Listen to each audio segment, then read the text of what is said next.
Ce qui fait qu'on est tous, on devient tous racistes. On est tous racistes, si tu regardes bien. On a une culture raciste. Pour ça, il faut se soigner. Et il faut se bouger le cul, madame. Mais c'est ce que je fais, moi. Moi, je vais à l'ARA, l'association des racistes anonymes. Ah, ben ils m'ont pris tout de suite. Ils m'ont dit, venez, monsieur, c'est urgent. Hein, donc...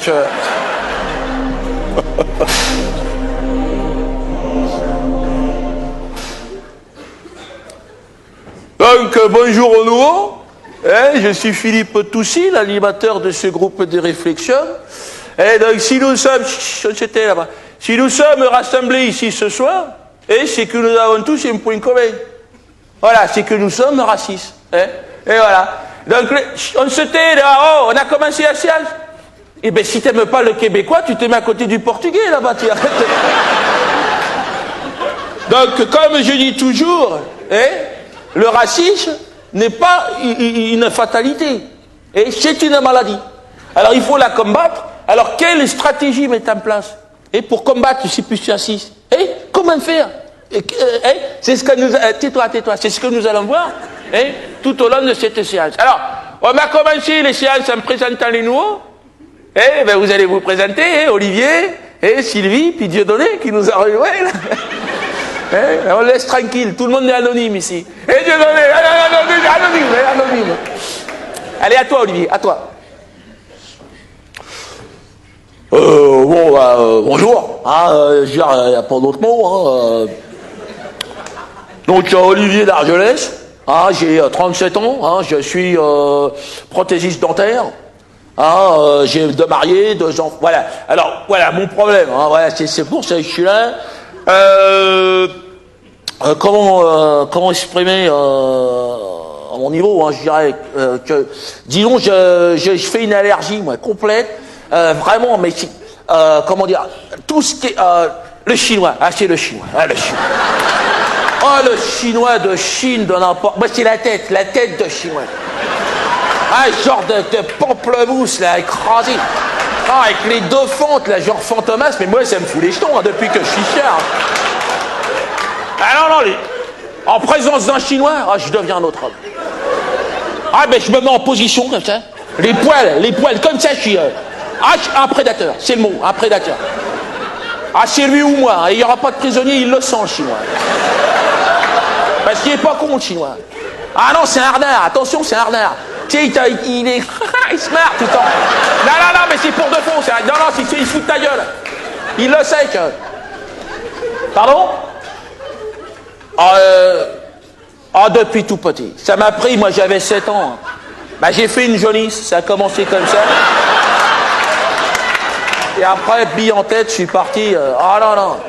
J'ai été jusqu'à intégrer des groupes paramilitaires là, de défense des races non jaunes. Il y en a, ça existe, bien sûr. Tous les pays du monde. Il y a de tout. Tous, c'est magnifique. C'est Australie, Québec, Afrique noire, tous unis contre le chinois. Vraiment, c'est ça. Ouais. Mais non, là, j'ai décidé de prendre mes licences parce que suite à une intervention, là, petite expédition punitive qu'on a fait dans le 13e arrondissement, là, quartier chinois de Paris, là, c'est notre espace d'expression. On a attaqué une maternelle. C'est pour ça, voilà, c'est dégueulasse. Non, mais même moi, après coup, je me dis, c'est pour ça que j'ai décidé de... Non, parce que c'est pas ça, ça n'a rien à voir. Ce qu'on pensait au départ, avant de partir sur cette mission, on s'est dit, ils sont 1 milliard. Les Chinois, il y a 1,5 milliard, vas-y, me fous pour les jetons, c'est 1 milliard, déjà, c'est pas mal. Donc, si tu regardes bien, ils vont nous nicher. Donc, ce qu'on s'est dit, on va couper à la base. On ferme le robinet à la source, pour que ça ne se propage pas dans la France. Voilà, mais le problème, c'est que ça vient d'ailleurs, c'est ça. Non, mais moi, je décroche, là, j'ai décidé de passer à autre chose. Parce que quand je vois cette bouffe la vie, à un moment donné... je fais des rechutes, évidemment. La semaine dernière, c'était le nouvel an chinois. 100 000 Chinois dans la rue, il y a un copain qui m'appelle, là, c'est le strike, il y a qu'à se baisser. Donc, non, mais moi, je vais arrêter. Voilà, maintenant, place aux jeunes, j'ai envie de passer le relais. Non, mais c'était, là, je crois que c'est intéressant. Je crois que tu sais, c'est bouleversant, et en même temps, crois-moi, tu n'es pas tout seul. David, oui, qui ici n'a pas défenestré, n'a pas massacré une race hostile? Alors, non, mais on reviendra sur les cas particuliers après. Eh, on va passer à Sylvie, qui est toute timide. Allez, Sylvie. Je m'appelle Sylvie Platinos. Voilà, j'ai 48 ans. Hein. Je suis infirmière spécialisée en gérontologie. Hein. Gérontologie, hein, c'est pas personne âgée. Autrement, je suis catholique pratiquante. Vous savez, j'ai prié Dieu chaque jour. Je n'en peux plus. Ah, je suis dépressée. Ah, je ne mange plus, je ne me nourris plus. J'ai perdu 17 kilos en 3 jours. Donc, disons que, non, je me sens envoûtée par une force incontrôlable. Une répulsion viscérale envers les Noirs. Les Noirs.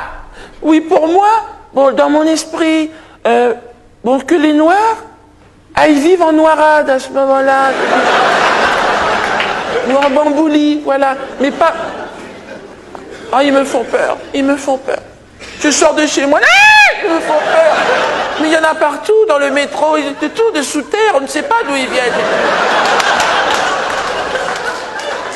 Ce qui m'a décidé à venir, disons que ce qui m'a décidé, c'est que le nouveau curé de la paroisse est un noir. Donc Dieu m'a laissé tomber, je dirais. Pardon? À l'hôpital, dans mon travail. Oh non, je suis dans un milieu professionnel qui est infesté de noirs. Le milieu hospitalier, donc... Moi, il n'y avait qu'un professeur, il n'y avait qu'un blanc, c'était le professeur Blumenthal, qui connaissait mon problème de négrophobie. Il m'avait mis de côté. Ah, il me faisait des piqûres, toute la journée, des piqûres. Ah oui, je voyais tout vert. Oui, tout le monde était vert, donc ça allait, je pouvais encore... Mais là, il a été remplacé récemment, et je vous le donne en mille. Un malgache. Non, c'est pas noir, si, mais il y a du noir dedans. Ah oui, dans le malgache. Oui, du chinois, il y a de tout dans le malgache. Oui, c'est pour ça les gens les détestent. Hein. S'il m'est arrivé d'avoir des patients noirs, beaucoup. Ah, je les euthanasie tout de suite. Ah oui, parce que moi je ne le supporterai pas. Hein. Avec mes collègues, je ne peux pas communiquer. Ils viennent des dom-toms, pour la plupart, anti-antillais, oui. Ah, toute la journée, ils parlent, je ne comprends rien. Puis ils dansent toute la journée. Je n'en peux plus. Je suis fatiguée. Oh non. Puis le pire aujourd'hui, c'est que je commence à avoir des répercussions physiques. C'est-à-dire, je ne sens plus. Ils ont grillé tous mes sinus, à cause des odeurs toxiques qu'ils émanent. Ah mon Dieu, une odeur. Oh, ce n'est plus une odeur, ça s'accroche. Des bains, 3 douches, ça ne part pas. Même les vêtements, je les jette. Je les jette. Ah non, mais même à 1000 degrés, ça ne part pas. Donc voilà, j'ai donc été hospitalisé, comme je vous le disais, dimanche, voilà, suite à la messe, suite au choc que j'ai reçu. En découvrant le nouveau curé, venu du Gabon, le père Nestor Mbilou.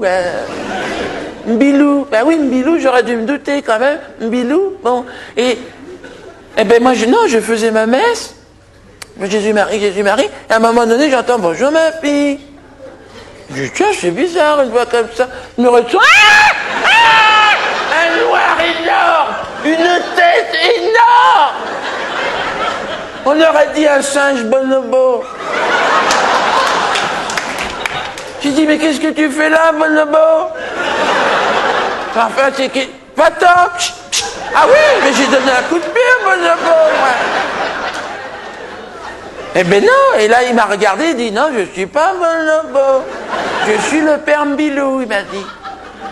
Arrêt cardiaque.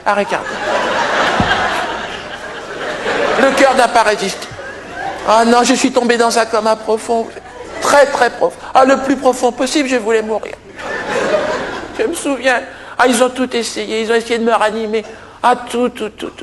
Quadruple pontage, transfusion sanguine, pose de stérilet, ils ont tout fait.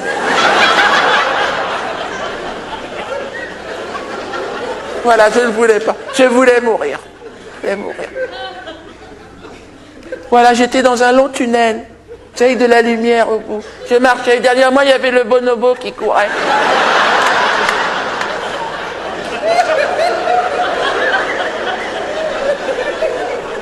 Non, non, on ne rit pas, Olivier, on ne rit pas. Hein. Chacun aussi a le droit d'exprimer aussi son problème. Bon, j'ai envie de te tutoyer, j'ai envie de te dire, oui, mais attention, il faut inscrire, je crois, ta maladie dans un processus à long terme. Hein. Toi, c'est pas en 2 mois. Ah non, toi, c'est 10 ans, c'est 20 ans. Hein. Parce que, mais il ne faut pas désespérer. Et quand ça devient physique comme ça, c'est grave. Hein. Mais non, mais ça va aller, ça va aller. Mais tout le monde est passé. Tu sais, moi, ça m'a pris 5 ans. Moi, j'étais homophobe, philippophobe. Je ne supportais pas tout ce qui venait des Philippines. Ah non, je ne pouvais pas. Et aujourd'hui, non, je vis avec un jeune Philippin de 17 ans.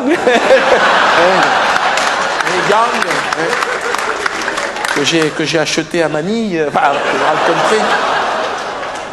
Et mon casse-croûte que j'appelle. Non, mais on parlera de ça plus tard. Bon, on va finir avec Dieudonné. Détendez-vous, Dieudonné, vous êtes tout raide depuis le départ. Regardez. Eh bien, asseyez-vous, vous avez le...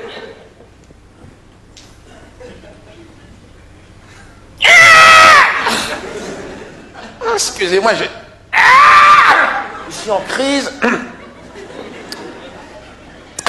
Non, je souffre des raideurs articulaires aiguës qui m'interdisent formellement toute tentative de pliage corporel. Quels que soient les coups tordus, je reste droit comme un i. Un peu d'humour n'a jamais fait de mal. J'ai écouté avec beaucoup d'attention la haine pure, cristalline que vous avez déversée à mes oreilles. Et mon cœur s'est mis à palpiter. Un frisson vient caresser mon épine dorsale. Quant au phénomène qui nous préoccupe, Herr Docteur,